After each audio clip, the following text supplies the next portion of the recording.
ಎಷ್ಟು ಗಂಟೆಗೆ ಎದ್ದೆ ಗೊತ್ತಾ ಗೈಸ್?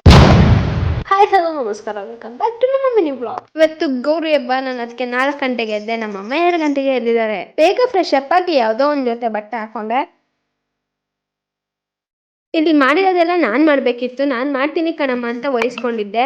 ಮಾಡಿದ್ರಲ್ಲ, ಹೊರಗಡೆ ಹೋಗಿ ನೋಡೋಣ ಅಂದ್ರೆ ಗೌರಿನೂ ತಂದು ಕೂರ್ಸಾಗಿದೆ ಬಾಗ್ಲ ಹತ್ರ. ಹಿಂಗೆ ಗೌರಿ ಬಾಗ್ಲು ಪೂಜೆ ಎಲ್ಲ ಮುಗ್ಸಾಗಿ ಕೊಡ್ಕೆ ಕಡೆ ಹೋಗಿದ್ರು. ನಾನು ಆಗ ಹೋಗಿ ಪೂಜೆ ಮಾಡ್ದೆ. ಹಾಗೆ ನಮ್ಮ ಅಭಿಮಾನಿ ದೇವರುಗಳಿಗೂ ಪೂಜೆ ಮಾಡ್ದೆ. ಗಂಗೆ ತಂದಿರೋ ಜಾಗಕ್ಕೆ ಹೋಗ್ಬಿಟ್ಟು ಅಲ್ಲೂ ಪೂಜೆ ಮಾಡ್ಕೊ ಬಂದೆ. ಅಮ್ಮ ಈ ಸಲ ಬೆಳಗಿನ ಜಾವ 3:30ಗೆ ಗೌರಮ್ಮನ್ ಕಲ್ಬಿಟ್ಟಿದ್ದಾರೆ. ಆಗ ನಾನು ಅನ್ಕೊಂಡಿದ್ದೆ, ನಾನು ಇಷ್ಟು ಬೇಗ ಎದ್ದಿರೋದು ವೇಸ್ಟ್ ಅಲ್ಲ, ಪೂಜೆ ಎಲ್ಲ ಮುಗ್ಸಾಗಿದೆಯಲ್ಲ ಅಂತ ಮನೆ ಬಾಗ್ಲ ಹತ್ರ ನಿಂತ್ಕೊಂಡಿರೋ ಗೌರಮ್ಮನ್ ಪೂಜೆ ಮಾಡಿ ಕೂರ್ಸಿರೋ ಗಣೇಶನಿಗೂ ನಮಸ್ಕಾರ ಆಗ್ತೆ. ಅಲ್ಲಿರೋ ತೆಂಗಿನಕಾಯಿನ ಮನೆಗೆ ಬಂದವ್ರಿಗೆ ಕೊಡೋದು. ಅಮ್ಮ ಹೇಳ್ತು, ಮನೆ ಲಕ್ಷ್ಮಿ ಆಗಿರೋ ನೀನು ಮನೆ ಒಳಗಡೆ ಗೌರಿ ತಗೋಗು ಅಂತ. ಗೌರಮ್ಮನ ಒಳಗಡೆ ಕರ್ಕೊ ಬಂದ್ಬಿಟ್ಟು ಅವ್ರಿಗೆ ಮಾಡಿರೋ ಜಾಗದಲ್ಲಿ ಕೂರ್ಸಿದ್ವಿ. ಒಳಗ್ ಕರ್ಕೊ ಬಂದ್ಮೇಲೂ ಪೂಜೆ ಶುರು ಮಾಡ್ಕೊಂಡ್ರು ನಮ್ಮಮ್ಮ. ನಮ್ಮ ಮುದ್ದು ಗೌರಮ್ಮಗೂ ಪೂಜೆ ಮಾಡ್ತಾ ಒಳಗಡೆ ದೇವ್ರ ಪೂಜೆ ಕೊನೆಯಲ್ಲೂ ಪೂಜೆ ಮಾಡಿದ್ರು. ಇದು ನಮ್ಮನೆ ಗೌರಮ್ಮ. ಹೇಗಿದೆ?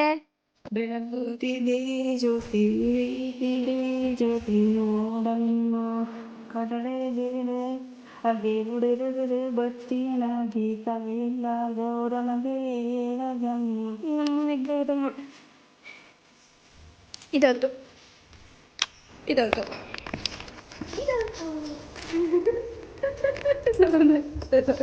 ಗೌರಿ ಹಬ್ಬ ಅಂದ ತಕ್ಷಣ ಫಸ್ಟ್ ನಮಗೆ ನೆನಪಾಗೋದು ಗೌರಮ್ಮ, ನೆಕ್ಸ್ಟ್ ಬಳೆಗಳು, ಆಮೇಲೆ ಅಡ್ಗೆ ಮಾಡೋ ಒಲೆ ಬಾಗ್ಲುಗಳು. ಅವಕ್ಕೆ ಅಲ್ವಾ ಪೂಜೆ ಮಾಡೋದು ನಾವು.